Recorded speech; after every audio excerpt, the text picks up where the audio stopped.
काव्या खुद को संभालते हुए जैसे तैसे अपना फ़ोन निकाला और मायके फ़ोन लगाया। मम्मी, मनोज का एक्सीडेंट हो गया है, आप लोग जल्दी से हॉस्पिटल आ जाइए। मनोज की हालत गंभीर है, कांपते होठों से बोली काव्या। हाँ, हम अभी आते हैं, बोलकर कौशल्या जी ने अपने बेटे रोशन और बहू कोमल को सारी बात बताई और वे लोग हॉस्पिटल जाने निकल पड़े।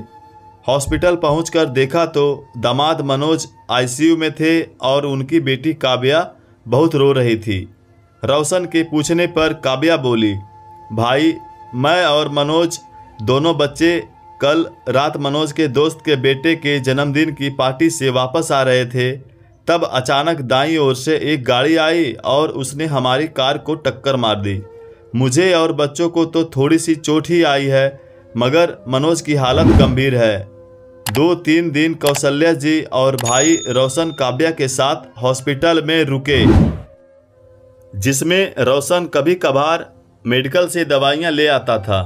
रोशन को भी ऑफिस जाना था तो वह हॉस्पिटल से घर चला आया और काव्या के पिता भी एक पांव से अपाहिज थे, तो कौशल्या जी भी काव्या से दामाद जी का ध्यान रखने बोल अपने घर चली आई।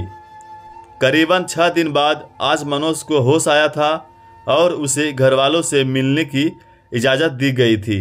मनोज को होश में देखकर काव्या की जान में जान आई थी, मगर डॉक्टर के कहे मुताबिक अभी मनोज को 8-10 दिन और हॉस्पिटल में रहना पड़ेगा।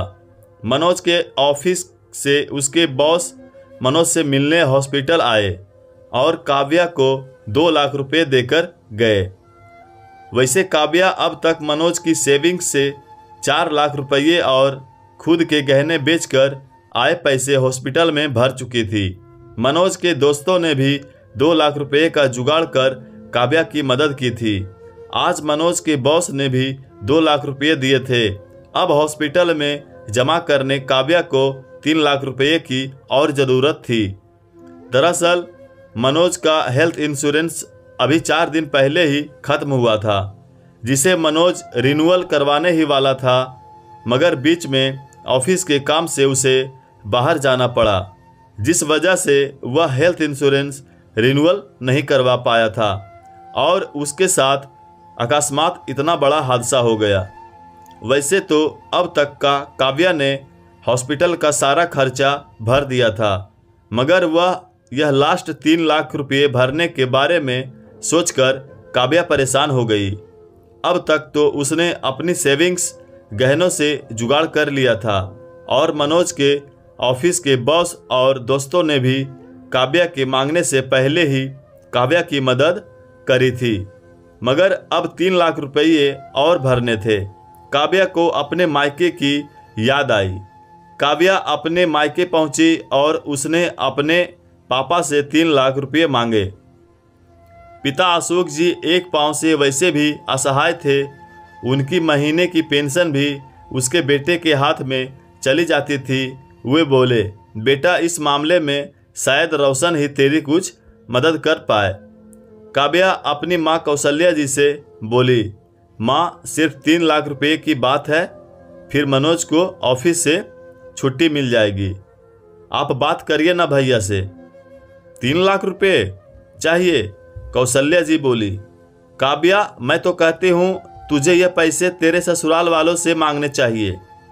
आखिर मनोज जी उनके इकलौते बेटे हैं, और यदि तेरे ससुराल वाले पैसे देने से इनकार करे तो केस ठोक देना उन पर। और हाँ, गहने तो तूने बेच दिए, मगर अब अपना फ्लैट बेचने की गलती मत करना।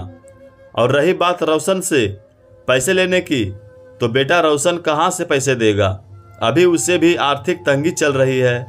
तूने देखा नहीं हॉस्पिटल में भी कैसे तेरा भाई भाग भाग कर जमाई बाबू के लिए दवाइयाँ ला रहा था। यह सब सुनकर काव्या की भाभी कोमल रसोई से आकर बोली, काव्या दीदी, 100 आने सही बात कह रही है सासू माँ। रोशन पर भी अभी बहुत बोझ है जिम्मेदारियों का। काव्या फटाफट मायके की सीढ़ियों से उतर गई, जिसकी आवाज़ पिता अशोक जी के कानों तक गूंज पड़ी। बेचारे असहाय अशोक जी अपनी पत्नी और बेटे का रवैया भली भांति पहचानते थे। पैसों की कोई कमी ना होते हुए भी आज एक सगी माँ और सगे भाई ने इस घर की बेटी की मदद करने से इनकार कर दिया था। अशोक जी को अपनी बेटी के लिए मन ही मन दुख हुआ, मगर वे लाचार थे, कर ही क्या सकते थे। अशोक जी का मन बेटी के लिए बेचैन हो उठा। उन्हें मन तो कर रहा था कि वे अपनी बेटी को रोक लें, मगर रोक कर देंगे भी क्या? उनके पास उनका अपना था ही क्या? कौशल्या जी ने कभी अपनी पति की बात मानी कहाँ थी? हमेशा उनके अपाहिज होने पर उनको उलाहने ही तो देती आई थी। वे बेटे रोशन और कौशल्या जी से मिलकर अपने पिता को एक किनारे कर दिया था। जब तक वे कमाते थे तब तक तो उनकी इज्जत थी, मगर उनके रिटायर्ड होने के बाद उनका होना ना होना घरवालों के लिए एक बराबर था। कौशल्या जी हर बारी गलत बातों में भी रोशन का साथ दिया करती थी। आज बेटे के पैसे खर्च ना हो जाए, इसलिए अपनी ही बेटी को जरूरत के समय कौशल्या जी ने पैसों के लिए मना कर दिया था। काव्या ने आकर नीचे से टैक्सी पकड़ी और उसमें बैठकर उसकी आंखों में आंसू आ गए।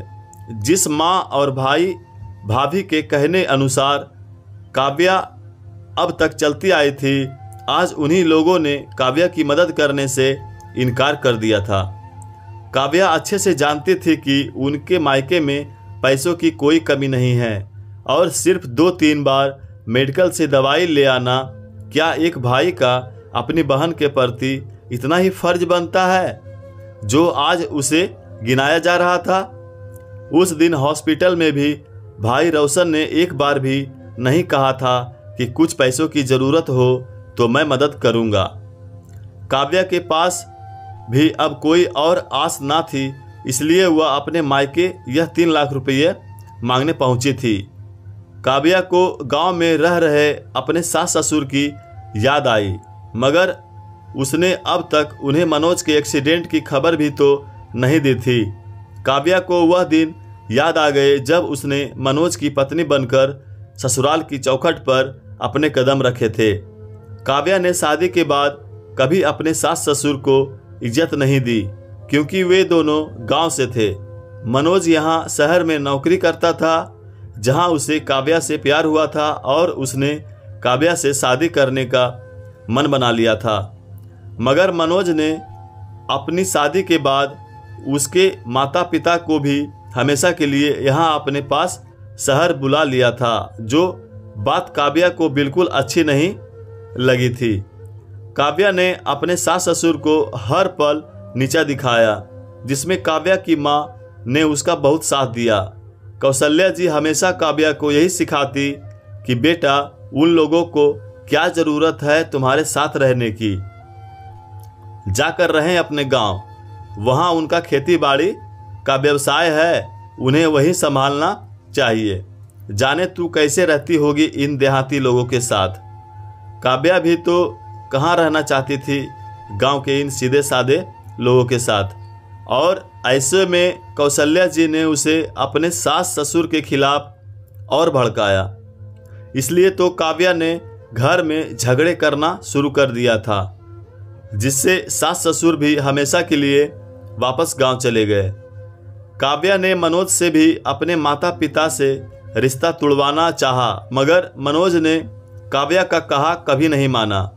वह जान गया था उसके माता पिता को काव्या कभी अपना नहीं पाएगी, इसलिए इन सभी को साथ में रखना उसके वश में ना था।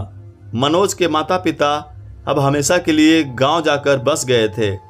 कौशल्या जी ने बेटी को हमेशा श्रेय दिया कि वह जितना अकेली रहेगी उतना ही वह खुश रहेगी। उतने में टैक्सी ड्राइवर ने टैक्सी रोकते हुए कहा, मैडम, आ गया आपका हॉस्पिटल। काव्या अपने विचारों से एकदम से बाहर आई और टैक्सी ड्राइवर को पैसे देकर हॉस्पिटल पहुंची। हॉस्पिटल में जाकर देखा तो मनोज अपने दोनों बच्चों के साथ बातें कर रहे थे।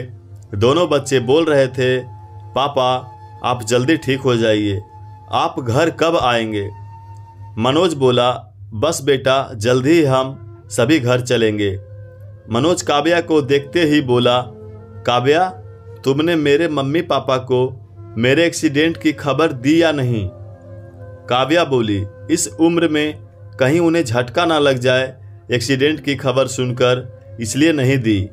आप चिंता मत करिए, थोड़ा सुधार हो जाए आपकी तबीयत में तो मैं खुद उन्हें गांव जाकर यहाँ लाना चाहूँगी।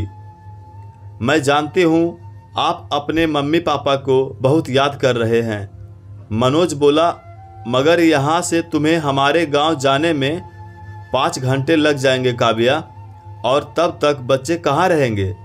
काव्या बोली, अपनी बगल वाली भाभी से मेरी इस विषय में बात हो गई है, वे हमारे बच्चे को एक दिन संभाल लेंगी।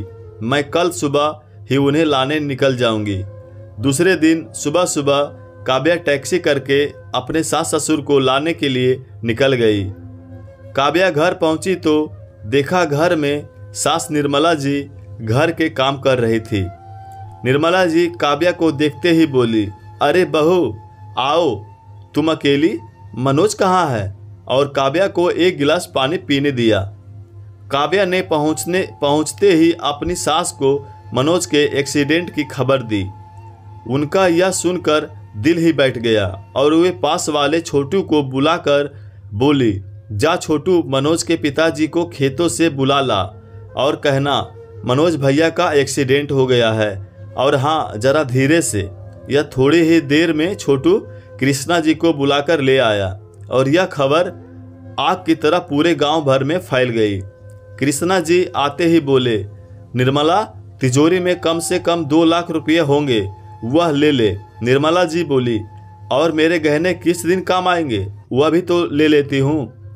काव्या आज एक माँ पिता का अपने बेटे के लिए ऐसा अद्भुत प्यार देख पा रही थी जिसे उसने अपने मायके में कभी महसूस नहीं किया, और उसे अपने किए पर बहुत पश्चाताप हो रहा था।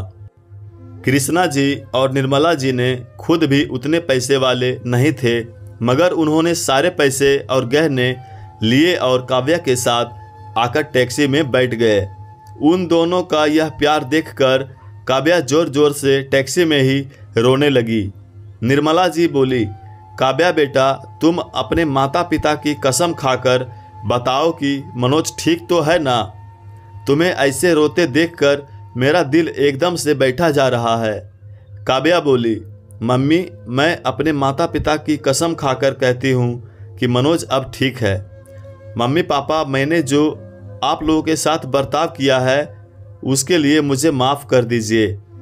कृष्णा जी और निर्मला जी बोले, बेटा, वह सब पुरानी बातें तो हम कब का भूल चुके हैं। अभी तो बस एक बार मनोज को देख लें, फिर चैन आए। काव्या के चेहरे से साफ झलक रहा था कि उसने अब तक कुछ खाया नहीं है। निर्मला जी बोली, मैं भी कितनी भुलक्कड़ हूँ, जल्दी जल्दी में तुझे कुछ खाने को भी कहना भूल गई। काव्या, एक काम कर, रास्ते में टैक्सी रुकवा और तू कुछ खा ले। काव्या बोली, नहीं माँ, मुझे तो बस आज अपनी गोद में सर रखकर सोने दो। आज मैं समझ चुकी हूँ माँ की ममता क्या होती है। अब तक जो स्वार्थ रूपी चश्मा मेरी आंखों पर पड़ा था वह आज उतर गया है। काव्या निर्मला जी की गोदी में अपना सर रखकर सो गई। थोड़ी देर में ही हॉस्पिटल आ गया। मनोज अपने माता पिता को देखकर बहुत खुश हुआ। काव्या ने बची हुई रकम हॉस्पिटल में जमा करवाई और कुछ ही दिनों में मनोज की हॉस्पिटल से छुट्टी हो गई। सभी लोग घर आकर एक साथ रहने लगे। निर्मला जी के आने से काव्या को हर काम में बहुत मदद मिल रही थी और मनोज की तबीयत में भी जल्दी जल्दी सुधार हो रहा था। आज काव्या को अपने मायके और ससुराल में फ़र्क समझ आ गया था। जिस मायके के दम पर काव्या इतनी इतराती थी, ज़रूरत पड़ने पर उन्हें मायके वालों ने हाथ खड़े कर दिए थे। एक माँ ने ऐसे समय में अपना पल्ला झाड़ लिया था, वहीं दूसरी माँ ने ऐसे समय में उनका साथ दिया था। काव्या सोच रही थी, काश वह कभी अपनी माँ की बातों में नहीं आई होती तो उसका बसा बसाया घर नहीं उजड़ता। और ना हुआ सास ससुर को इतने ताने देती। आज यही सास ससुर बेटे बहू के काम आए, जबकि एक समय पर काव्या ने उनका खूब अपमान किया था। मनोज अब पूरी तरह से ठीक हो गया था। काव्या के सास ससुर वापस गांव जाने की तैयारी शुरू करने लगे। तब काव्या बोली, माँ जी, पिताजी, यदि आप लोग वापस गांव जाकर रहने की बात करोगे तो मैं समझूंगी कि आपने मुझे माफ़ नहीं किया। वैसे भी इन महीने बहू से इतना स्नेह मिला था कि गांव तो वे लोग भी नहीं जाना चाहते थे, मगर मनोज के एक्सीडेंट की ऐसी खबर सुनकर सब कुछ बिखरा हुआ ही छोड़कर चले आए थे। निर्मला जी बोली, बेटा, हम लोग वापस ज़रूर आएंगे। तुझे तेरी गलतियों का पछतावा हुआ, हमारे लिए यही काफ़ी है। दोस्तों, यह ज़रूरी नहीं कि हर माँ बेटी को सही सलाह ही देती है।